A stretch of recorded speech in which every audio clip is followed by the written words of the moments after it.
Hi everyone, we are discussing the 48 Laws of Power by Robert Greene.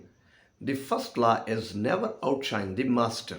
The first law in Robert Greene's The 48 Laws of Power is never outshine the master.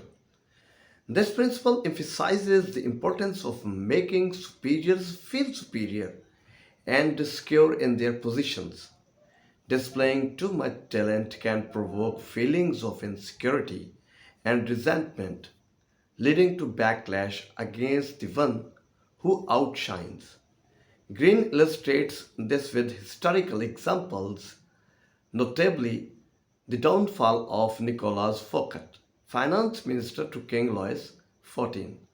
Fouquet hosted an extravagant party that inadvertently made him appear more impressive than the king, resulting in his arrest and imprisonment.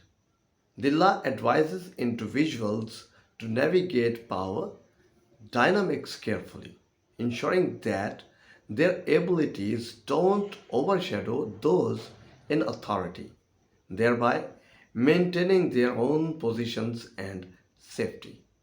Thanks for watching and wait for the next law. Goodbye.